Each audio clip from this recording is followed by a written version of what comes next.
Shalom, this is Yair Davidiy speaking to you from the land of Israel. I represent Brit-Am, movement of the lost 10 tribes of Israel, Hebrew awareness.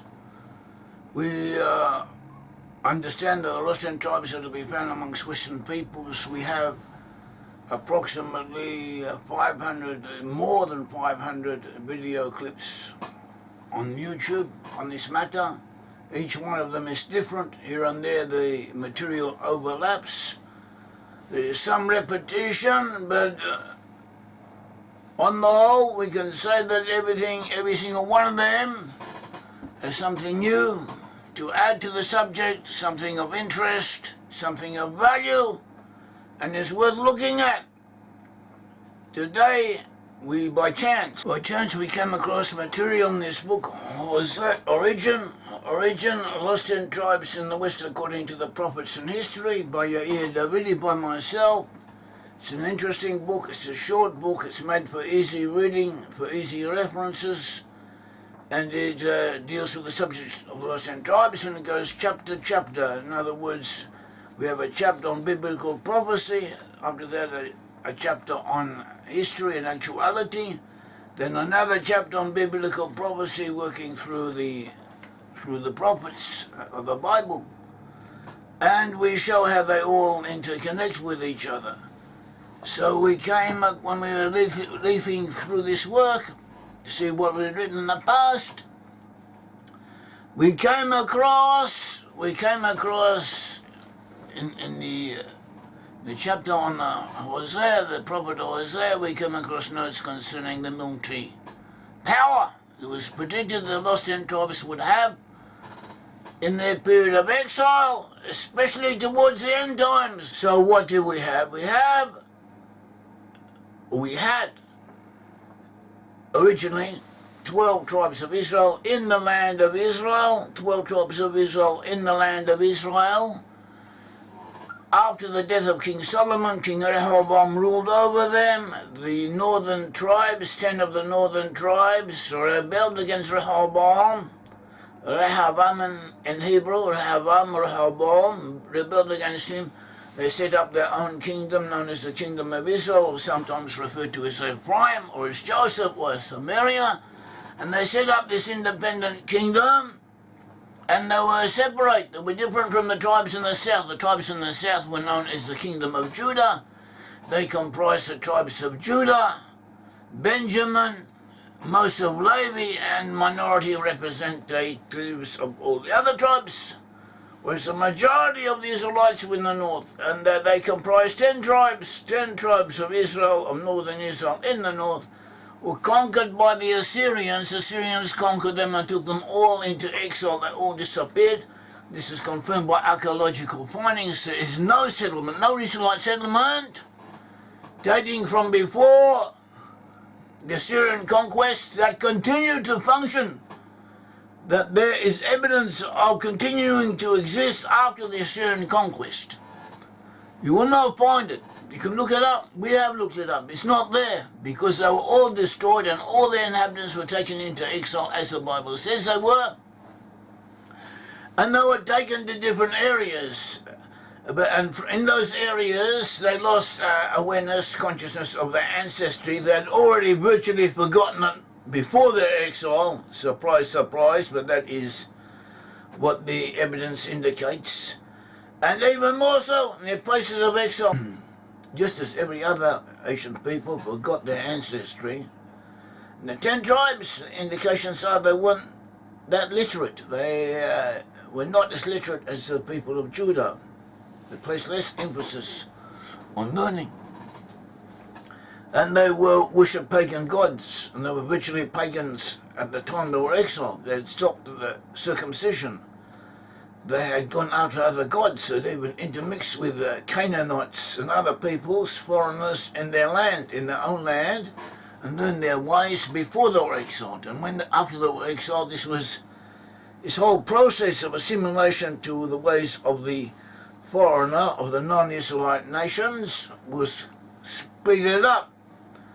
It was catalyzed, and it resulted in them not knowing where they came from, who they were, apart from legends here and there and indications and linguistics this linguistic remnants, one could say, and certain customs that we do find that do indicate these are like origins. At all events, we're now concerning prophecy, what was prophesied.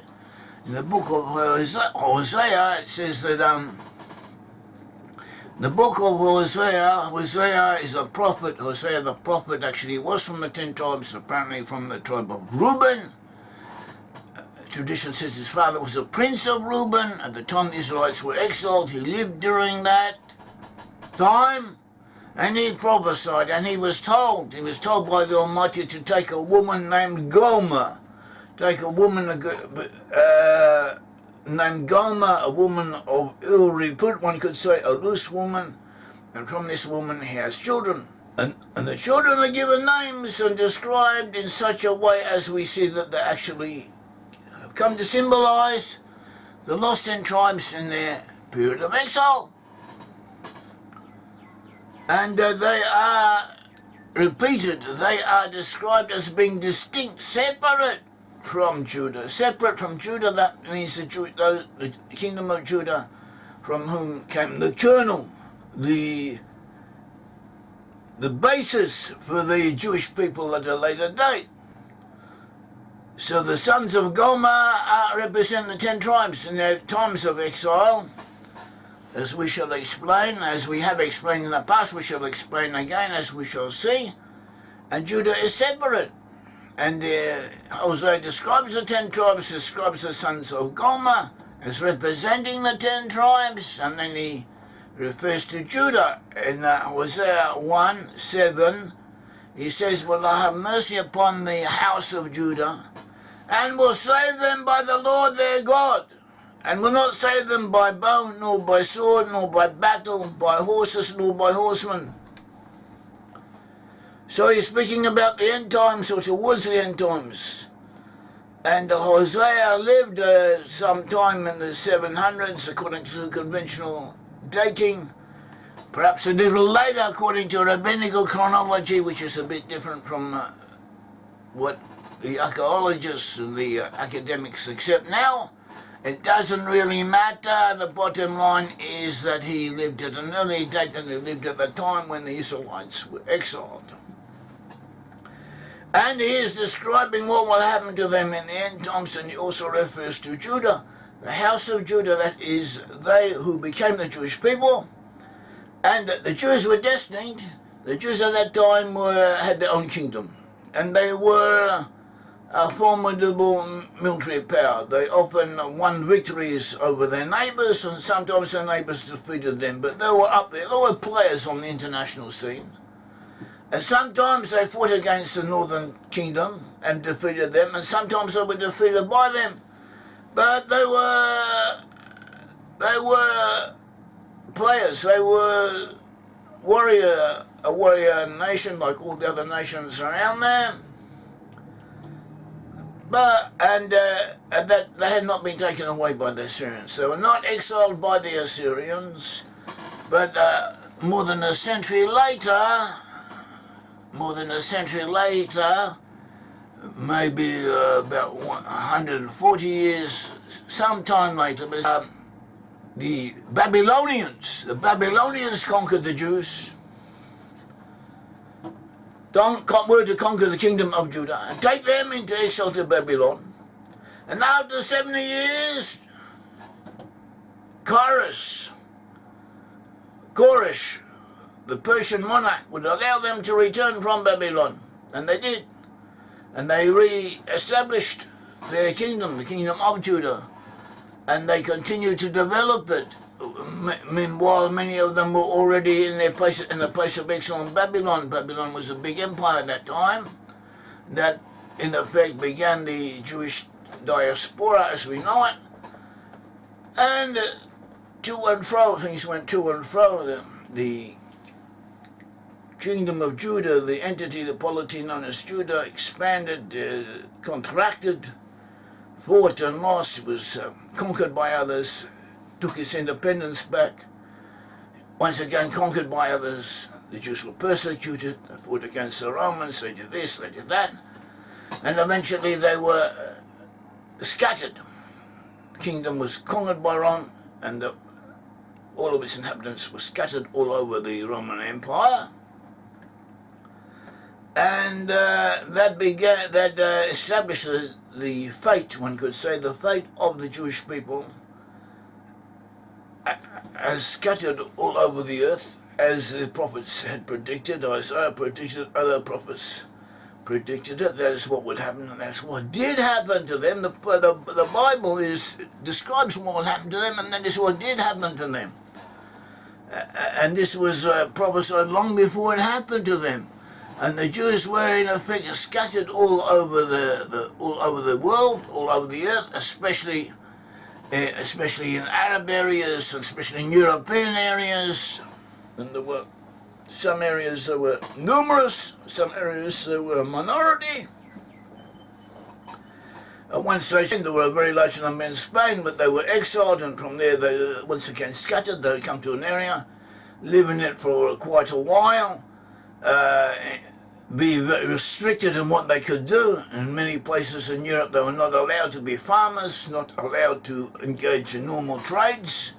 The guilds and other restrictions would not allow them to engage in normal trades, so they only had a few things that they could occupy themselves with. That includes money lending, or keeping pubs, and being financial agents, and things of that nature. And that is what they did. Somehow or other they survived. They maintained themselves up until this day. Now we have the state of Israel, and they've started to come back and become more of a normal nation, but until recently that was a state of affairs.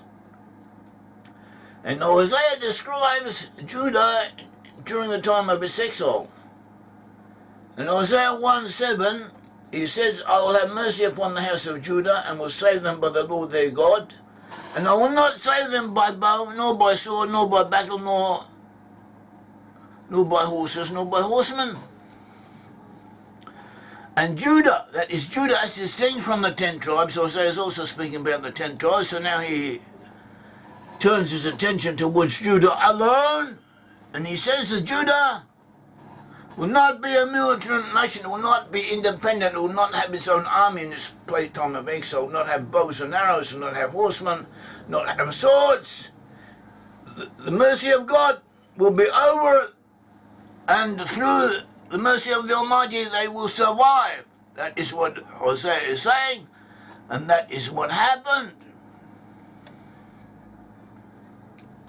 On the one hand, so that is the prophecy we have concerning Judah. The Judah, in its time of exile, will not be a military power.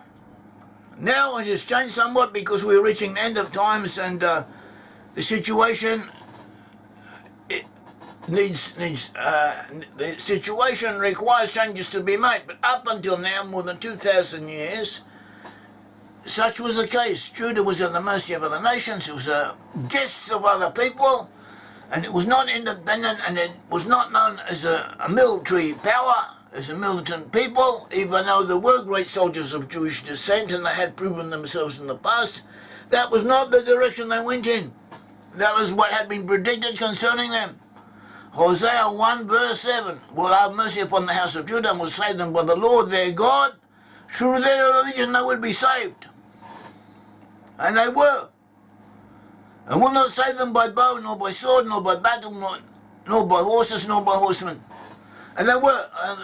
And there were exceptions. We had the recent Holocaust, when the heathen, the non-Israelite peoples of Europe tried to destroy the Jewish nation. And to a degree they succeeded. And everything has a reason, and that too had a reason. We're reaching the end times when things had to change, and therefore they have changed. Now we have the state of Israel, but Hosea is referring to Judah over most of its existence, when Judah was not a military power. And that's what he says would happen to Judah. On the other hand, the Israelites in that times of exile, it was predicted that they would be a military power. That they would be a military power. See Numbers 24:7-9, Micah 5:7-9, Deuteronomy 33:27, 33:29, Jeremiah 51:20-21, Zechariah 10:7, Ezekiel 25:14, Obadiah 1:18. And some of these quotations, we'll read them out in full, just to have you, let you know, and there are more of them. Numerous quotations in the Bible concerning the Israelites in their times of exile, after they have been exiled from the land of Israel, how they will become a military power, one of the most powerful nations in the earth, or a group of powerful nations in the earth, as we will see. And this was not referring to Judah, because we've already seen that Judah was expressly excluded from this equation for reasons the Almighty had. For the reasons of divine providence, that was what was needed, and that was what happened. Because the nation of Israel was divided into two different sections. You had the 10 tribes on one hand, and Judah, that's the Jews, on the other. And the Jews were to be known, and the 10 tribes were not to be known until the end times. That was what was predicted, and that is what we find. Concerning the 10 tribes, we have the prophecy in Genesis 48 concerning the sons of Joseph. Joseph was one of the 12 tribes of Israel. Joseph had the right of the firstborn. Joseph became the firstborn. After Reuben was disqualified, Joseph was given the right of the firstborn. Joseph had two sons. The two sons were Ephraim and Manasseh. And the father of Joseph, the father of the 12 tribes of Israel, was Jacob. Jacob was also known as Israel. It was renamed Israel. And then he came to bless. Before he passed away, he blessed the tribes, and before he blessed the tribes, he gave a separate blessing to the two sons of Joseph, Ephraim and Manasseh. And he said concerning the two tribes of Joseph, Ephraim and Manasseh, he says concerning Manasseh, he also shall become a people, and he also shall be great. That is, Manasseh shall be great. But truly his younger brother, that is Ephraim, his younger brother shall be greater than he. And his descendants shall become a multitude of nations. Genesis 48:19. Genesis 48:19. This expression, a multitude of nations, in Hebrew is Malay Hagoyim. Malay Hagoyim literally means the fullness of the nations, or the power that enables the nations to exist. Malay nations, that completes them. Onkelos translated as meaning that his seed would rule over the nations. And we identify these entities, Ephraim and Manasseh, as the British and the British Commonwealth and the British offshoots of Britain and the USA. And both halves have elements of both Ephraim and Manasseh in them, but Ephraim is more dominant in the British section and Manasseh in the American section. From here we see that he shall be a powerful nation. The descendants of Joseph will be a powerful nation, and they shall give rise to other peoples and rule over other peoples. And that is what happens. See in Psalms 47 verse 3, it says, he will subdue the people under us. That is, the Almighty will subdue the peoples under us, the peoples in the plural, the nations of the earth. And the nations under our feet, he will choose our inheritance for us. He will give us a place to live in the inheritance of our own. The excellence of Jacob, Jacob meaning Israel, whom he loves. Selah. Numbers 24, verse 7, speaking of the 10 tribes towards the end times. Speaking of the tribes of Israel towards the end times, Numbers 24, verse 7, it says, he shall pour water from his buckets. And his seed shall be in many waters. His kingdom shall be higher than Agag, the most powerful nation of the earth at that time. His seed shall be higher, his king shall be higher than Agag, and his kingdom shall be exalted. God brings him out of Egypt. He has the strength like a ram, translated as a wild ox, a wild bull, and that could be a possible translation, but it's more likely to mean a type of unicorn. The unicorn was actually a type of aura. Aura was a gigantic bull that existed not so long ago. It was found in Europe. was found in Poland until the 1700s. As far as in Poland, it was still known, it was still around. Before then, it had been found throughout Europe, also throughout the Middle East, in Iraq and places like that, and also apparently in the area of the Holy Land. And it was very large. It was about 3 or 4 times as large as a present-day cow or present-day bull, and it had big horns, and it was wild. It could not be domesticated. But otherwise, it was similar to the present-day bulls that we have now. And this creature was known as a rimu. A rimu in Akkadian, in the language of Assyria, rimu. In Hebrew, it is raim. The indications in the Bible, as we have shown elsewhere, that there was a mutation. It had a subspecies, an offshoot of this wild bull, grew only one horn. All the 2 horns that they had merged together as it grew. And that is one of the sources that gave rise to the tradition of a unicorn. And so too, very frequently, the word ram is translated as wild ox, or it is translated as unicorn. And unicorn is the oldest translation that we have for this word. The Septuagint in 300 BC already translates it as monoceros, that is unicorn. And so too, rabbinical traditions refers to it in that way. And so that is a point of interest. The unicorn became first the symbol of Scotland. The official symbol, the coat of arms of Scotland, is actually 2 unicorns. When Scotland merged with England to become Great Britain, the unicorn, together with the lion, the unicorn was placed together with the lion in the British coat of arms. And this prophecy concerning the tribes in the end times refers to both a unicorn and a lion. It continues his strength like a unicorn, like a wild ox, translation, or a ram in Hebrew. He shall consume the nations, his enemies. He shall break their bones and pierce them with his arrows. He bows down, he lies down as a lion. So we have a lion and a unicorn. And as a lion, who shall arouse him? Blessed is he who blesses you, and cursed is he who curses you. That is in the Bible. It's prophecy. And it had to come to play. It had to be fulfilled at some time or other, and has been, through the sons of lost tribes who do not know who they are on the whole.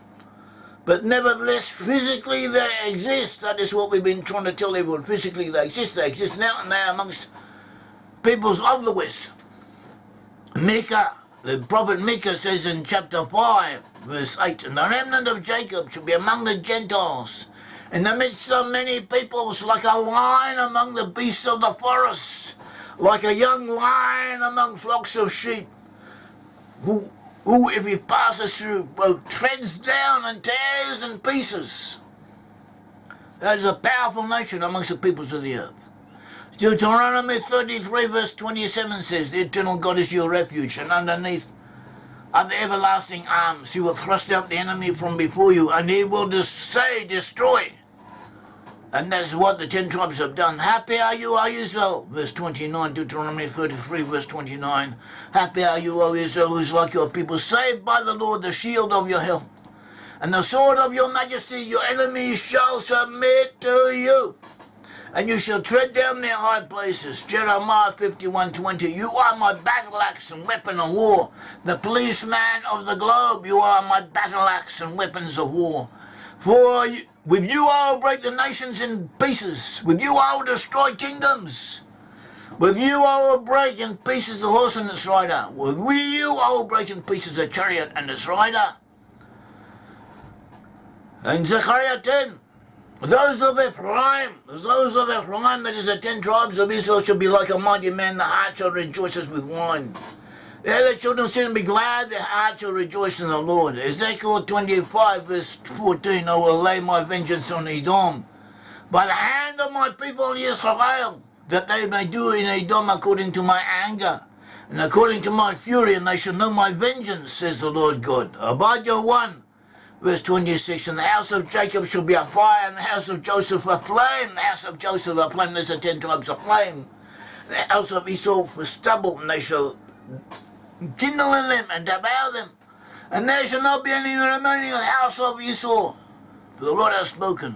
Therefore we have this dichotomy. We have Judah on the one hand, and the 10 tribes epitomized by Joseph on the other. And the 10 tribes will be known as the military people, the ruling nations. A powerful kingdom. And the peoples we identify as belong to the 10 tribes of the peoples of Western Europe, most of them, all of them actually, at some stage or other, have been formidable warriors. The most formidable warriors in the world, especially English peoples. And military experts may say that maybe they weren't so great, they weren't so powerful. I've heard these, they were lucky. Well, this is not a precise definition. They were great warriors. They fought very well, and the hand of the Almighty was with them. God Almighty, divine providence, gave them the wherewithal to exercise their military might, and they won wars. And Napoleon himself said that 90% of all military victories are due to luck, due to divine providence, 10% due to skill, due to military prowess, 90% due to unforeseen factors. And that is the way it went. There was something with them. God Almighty wanted them to win. God Almighty wanted them to fight and enabled them to fight and gave them the wherewithal to fight. And they fought and they became the warrior nations of the earth, and they ruled over countries all over the earth. And there's a map available of the countries of the world, and it's coloured in pink or red. And it says all the nations of Britain has invaded at some stage or other. And nearly every country on the earth has been invaded by Britain.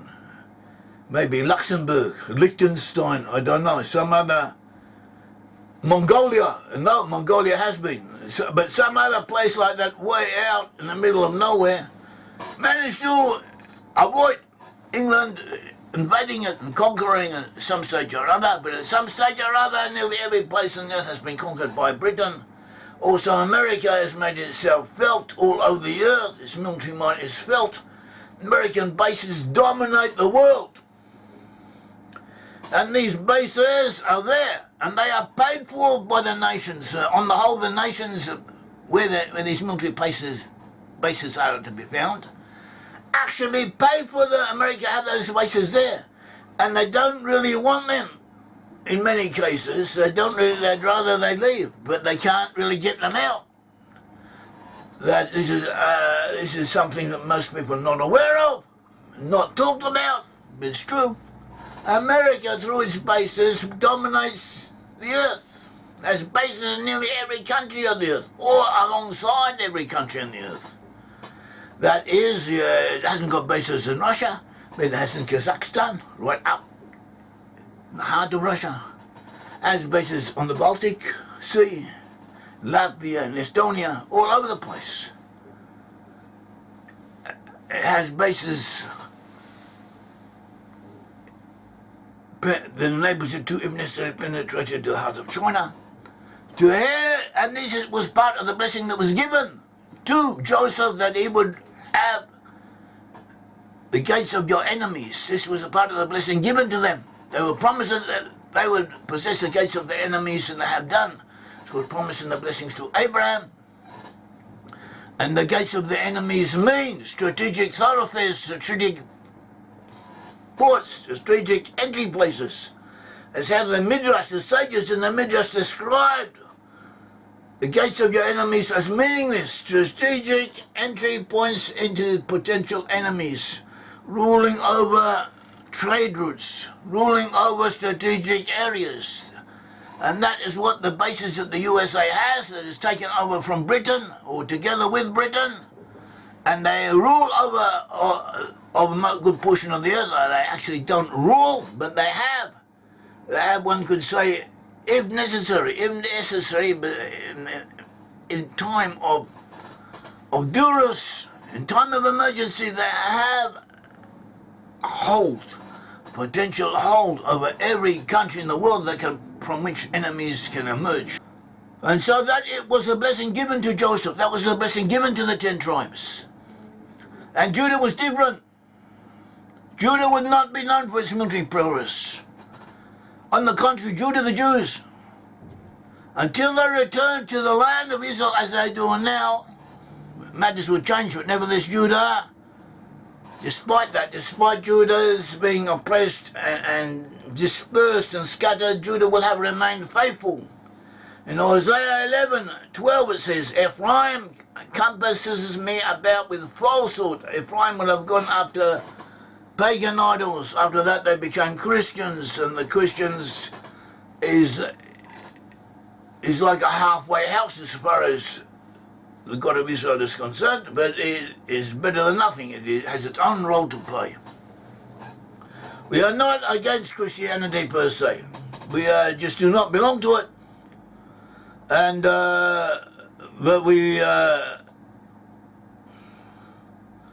but everything has its role. Everything has its role in history. And this was prophesied concerning Ephraim. See Hosea 11:12. Look it up in the Bible. Hosea 11:12. Ephraim compassed me about with falsehood, with lies, and the house of Israel with deceit. That is, the 10 tribes with deceit. But Judah yet rules with God. He abides with God. Judah, the Jewish people, abides with God and is faithful. The Holy One of Israel. Look it up. And that's what we have. That is what we have. And we identify the children of Gomer, with the 10 tribes of Israel, representing the 10 tribes of Israel. And others made that identification long before us. Others found proof of this found archaeological evidence indicating this. Actually, a Jewish archaeologist, a Jewish scholar, was the first known person to publish it, and then was taken up by British Israel in England, and it is known, and we got it from British Israel. Later we discovered that a German Jewish scholar had already written on this point, and later, through divine providence, we found that a great rabbi, Rabbi Israel Alto, whom we had met, is known as Base Israel after his book, 1895-1977. He was the head of the Hasidim, a group of Hasidim known as Guru Hasidim, a major group of Hasidim. We met him when he was in Jerusalem, when we were in Jerusalem, when we first came to Israel. And he wrote a book. He wrote several books. One of the books he wrote was a commentary on the Bible. And in that Bible, he says that the children of Israel were known as Gomer. The Gomer represents Israel. And in the plural is Gomer, that is Gomerites. And he speaks about that, especially in association with Joseph, that is the 10 tribes of Israel. So this is a rabbinical source, and he derives his understanding of this from the text itself, the biblical text itself, without references to other sources. We, on the other hand, also used archaeological evidence confirming it. And so bringing all of these sources together, this is a picture we get that Judah and the 10 tribes were separate. They had separate roles to play in history. They still have separate roles to play in history. And one of the roles of the 10 tribes was to be a powerful nation and to exert influence over the nations of the earth. And that is what it has done and is still doing, and God willing will continue to do until it fulfills its mission, its task in history. And we reach the Messianic times. We have not reached them yet. And in the time of the Messiah, things will change. But we have not gotten to that point. So we are continuing on the path leading up to that. And we are working to spread knowledge of the Israelite origins of peoples in the West. And may you too be aware of this. May the Lord God of Israel bless you and protect you and look after you. Thank you.